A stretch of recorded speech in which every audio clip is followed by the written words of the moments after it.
Truth is Stranger Than Fantasy, Monster Hunter International. It's a book series by Larry Correia. It's about a monster hunting private company.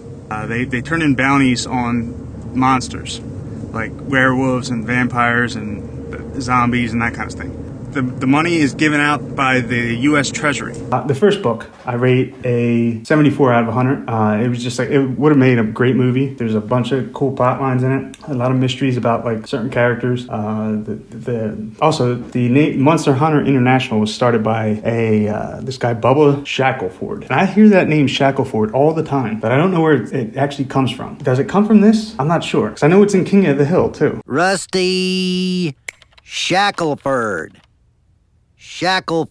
But I've heard it other places, and I always hear that like in truther areas. So maybe it's not from this. But anyway, the first book was great, 74 out of 100. Then you get to the second book that gets more into like occult stuff and like Cthulhu, the old ones type of thing, and it was pretty good. I put it at like 75 out of 100. Then the third book I thought was great. It was probably top 30 books I've read in fantasy. 85 out of 100. It's just a simple story. It's kind of like a mystery, but with like werewolves. I don't know. It was interesting. In this one, it's about a completely different character, a side character, but it still holds up as like just as good or better than the main story. And it's kind of a part of the main story too, but just off to the side. Then after that is this one called Legion, which I thought was the worst book, but it had the weirdest coincidences and like connections to truther stuff that I'll get into after I'm done saying all my ratings for all this. And I give it a 67 out of 100 because it just felt kind of corny. Like, I don't know, the beginning of it was pretty corny. It takes place in Vegas though, and keep that in mind. Then it goes into this one called Nemesis, which also has a lot of cool coincidences, and it's actually really good too. And it's another side story about the government agent named Frankenstein. He's like Frankenstein's monster, basically. He has like this rule that he'll help America defeat all these weird forces if they do not ever try to make another one of him. He's a fallen angel, and fallen angels can't enter humans because they broke the God's plan or whatever, and so they can't enter our realm. They are in the void. A guy named Johann Conrad Dippel. He was an alchemist around the 1700s, and the guy's fascinating, and he was the basis for Dr. Frankenstein. So the real life Dr. Frankenstein actually existed. That's what I'm trying to say. He made this body that was like perfect, and fallen angels were in the void, but they could notice that they would be able to actually use this body without like it just exploding because it was that close to like a human.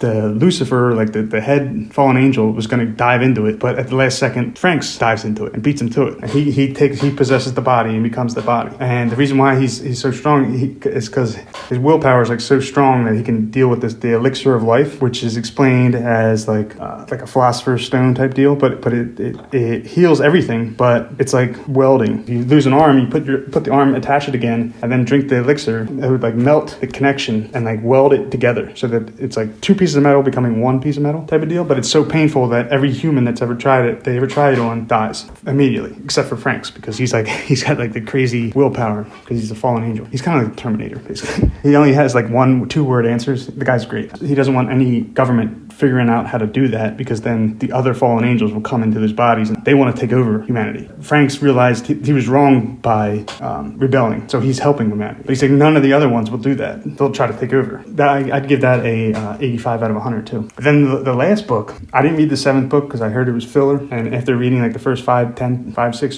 chapters, it did kind of feel like filler. But the 8th book was awesome. 88 out of 100. It has some awesome stuff. I don't know, it's like a buddy story, like Midnight Run, combined with a T-1000 villain chasing them the entire story, but it's instead of like a robot, it's like a Solomon Kane type like pilgrim, like killer from hell.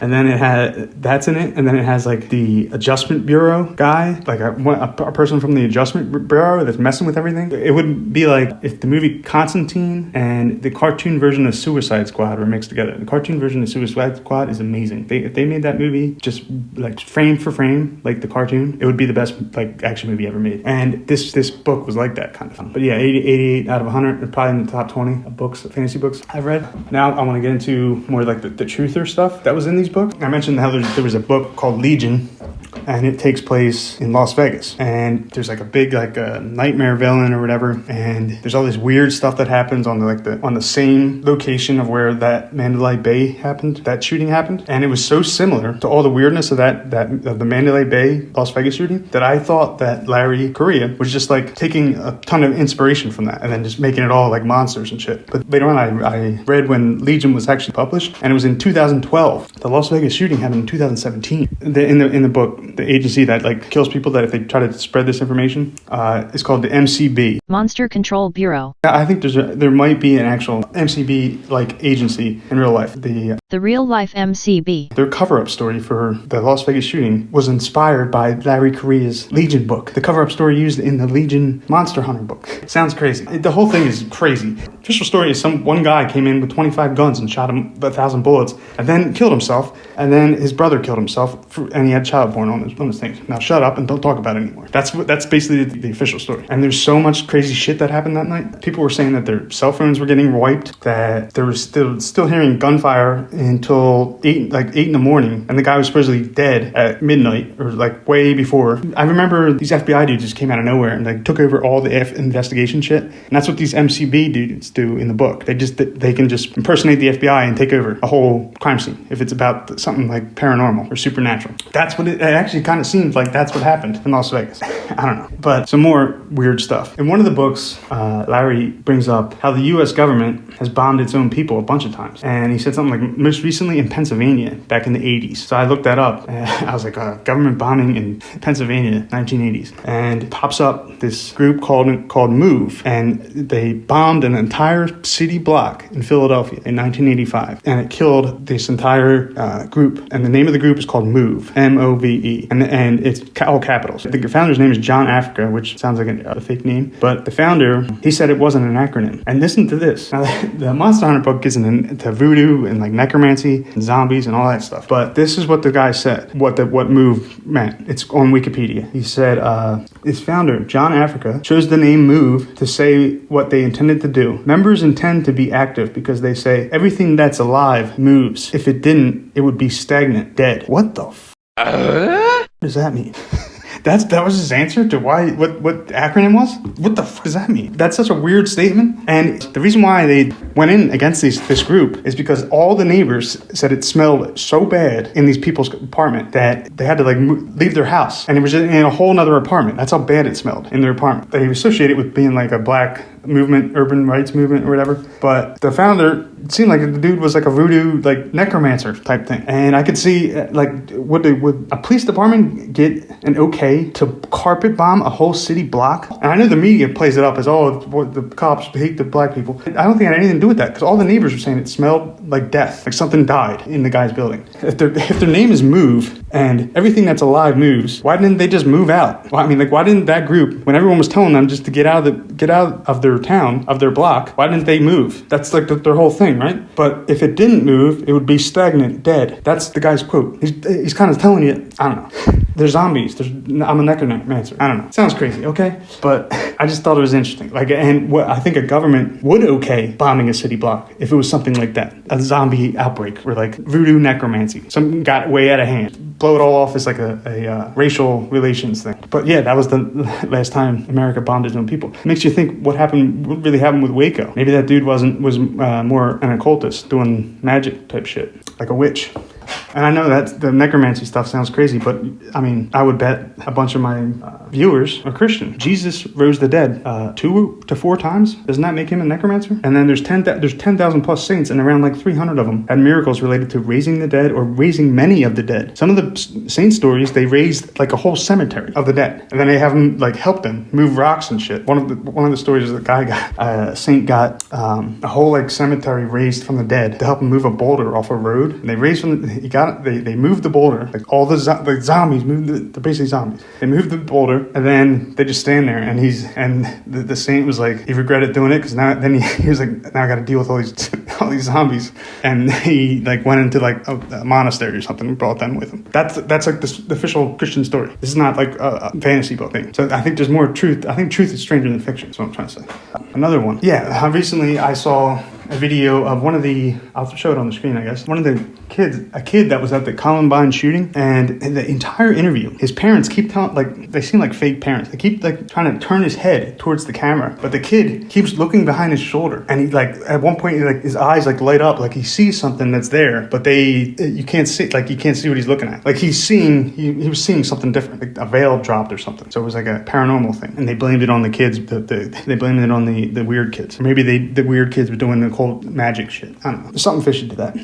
And if you go even a little deeper, abandoned and ghost towns throughout America, and there's tons of them. And there's like these areas where they all the locals you don't go there, or you go missing. And like, how would they? No one ever talks about it though. It's almost like there's an agency keeping it quiet. And for example, if you look into Centralia, PA, they say it was like a mine collapse, but it destroyed the whole town. And now it's a ghost town. No one's allowed into it. It has all these signs. You can't enter it. Abandoned town, because they said the ground's not stable. It seems like something else is going on there. All of Pennsylvania has weird towns like that. Another one is Dudleytown, Connecticut, and this one is crazy. This actually happened. The official story is like there was an event, a supernatural event that happened in 1924 or 1923, and the next year, a company called Dark Entry Forest Incorporated bought the land of the whole town, and it's private property. No one's allowed on it anymore. People try to sneak in onto it, and people show up and say, you can't be here. Why? What's that? A whole town just gets shut down, and no one talks about it. And that's two. Then you got all the claims of New Jersey Pine Barrens, the Jersey Devil. There's like 13 police reports. More than, I don't know if it's exactly 13. That would be weird. But I remember looking into it, and there's all kinds of police reports on the Jersey Devil. Official police reports of that thing that looked like the Jersey Devil attacking people, or killing people. And then you got all the reports of Mount Shasta having like underground tunnels and stuff. Or Yellowstone having Bigfoot. Or the missing 411. Or the one I found recently, or the Bennington Triangle in southwestern Vermont, which apparently there was a story, this guy named Remington. You can do whatever you want. I know you can do whatever you want. Like, this whole attitude, like, reminds me of this guy I read about one time. His name was Edward Remington. Edward was, kind of an explorer, right? He wanted to go everywhere that someone hasn't gone before. Edward heard of this place called the Bennington Triangle. It's in Vermont. He's never been to Vermont before. He has no family there, so he needs a tour guide. He gets to Vermont. He looks up a tour guide. He calls him up. They schedule a meeting. Edward then tells the tour guide that he wants to go to Bennington Triangle. Let's call the tour guide Victor.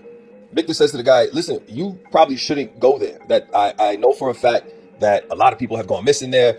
I don't recommend you going there. And honestly, if you need a tour guide, I can only direct you to the entrance, and then I got to turn back, Edward, hearing all of this, still doesn't say to himself, you know what? Maybe I shouldn't go. Edward's attitude is that, who is Victor to talk to him like that? You can't tell me where to go. I'm a grown man, yada, yada, yada. So Victor said, okay, he'll do it. He gave him a price. I believe that he got $2,000 for that. And if you think about it, that's a crazy amount of money to get just to drive somebody to the edge of the forest and drive away. $2,000 then would be like $45,000 now, Anyway, I digress. Anyway, Edward was never seen again. And he was like an explorer in the 40s, and he heard about this Bennington Triangle where no one goes because they just go missing, and it's unexplored in southwestern Vermont. So he gets someone to drive him up to where it's at. He pays the guy like $40,000 in today's money to drive him to the spot, to go into this part of the forest. And then he goes into the forest and never comes back, disappears. And people still avoid that forest. And there's another one in Massachusetts that has a similar, but not like, there's not many like deadly type stuff in Bridgewater Triangle in southeastern Mass. Then Alaska. Think about all that open land. The Appalachians. Or Punxsutawney. Punxsutawney, Pennsylvania is named after a Indian sorcerer that put a curse on that land. Where at first he was just defending the land from colonization. And he was called the Lord of the Flies. Punxsutawney means Lord of the Ponkies. And Ponky is like either like a fly or a pixie or a fairy or mosquitoes.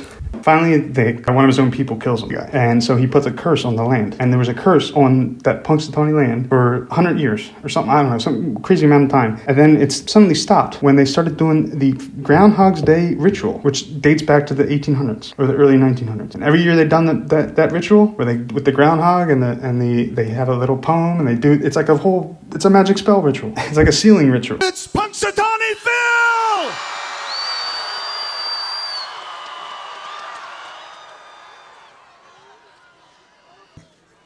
Phil's made a choice. It's Groundhog Day, and maybe life is on a loop. But I miss my burrow. I miss my coop. So I'm headed back down. There's a shadow up here. Get ready for 6 more weeks of winter this year. Woo! And every single time they've done that, they have had no problems with flies, with weird events or supernatural events. That's why they do it every year, basically. And it's on an astrologically significant date. February 2nd is the symbolic, which is the halfway point between the winter solstice and the spring equinox. I know that because it's my birthday. Is it February 1st? But yeah, there's all kinds of examples of this shit. Mammoth Cave. There's a story. I mentioned this in some of my live streams. There's a story on Mammoth Cave called something wonderful. I don't know. There's a story on Mammoth Cave where a travel group goes down into Mammoth Cave 3 weeks into the cave. 3 weeks they camp, and they went 3 weeks into the cave, and they found a whole another realm with people living, speaking a different language. And there's another example of that in Germany of I think that is that Vril book. They talk about going into the earth and seeing a whole another realm, like how it's kind of like the Hollow Earth thing. And then Missouri has all kinds of caves and tunnels underneath it. It has like some of the most amount of caves and tunnels in like the whole world. And it all goes down deep. Like there's so many stories of this stuff that I feel like it's even like it's becoming more frequent recently. Or it could just be social media being able to like people talk about it more. That it's like coming to a head where they can't contain it anymore. And you want to see an example of a recent one is that thing that happened in Miami at a mall in Miami where they apparently saw 10-foot tall creatures. Hundreds of people said they saw it, but then some people tried to film it, and then the video got erased from their phone, and everyone was told not to talk about it. And the police that were there, they got called in, and people were saying that there were so many police they'd never seen more police in their entire lives. I remember there being a video where the son asked his dad on the phone, and records it, because his dad was a cop, and he asked him what happened there, and he's like, I can't tell you. How have I not heard about this? My dad's a police officer in Miami, and I mean, like, he's even running for sheriff, and I just talked to him. He didn't say anything about that. Hey, did you, have you been seeing the alien stuff? Did you see that at Bayside? Are you serious? You're joking. You're joking. Did they tell you not to talk about it? How many times have we just like the fire? I'm not allowed to know about it. What? I know what you're talking about, but I'm not allowed to know about it. Can you at least say like whatever? So they're saying it's like a fight broke out. Why did they send so many police cars? Are you serious? You can't say anything. You're no help, dude. Who's there, right? I think there's truth is stranger in fiction, what I'm trying to say. Maybe the most recent thing I came across, now this Monster Hunter book it has like the traditional mythos of the vampires, like where you got to stab them in the heart with a stake, you got to use silver bullets, and they're basically undead. Dude, there's a guy on TikTok who I think is actually a vampire.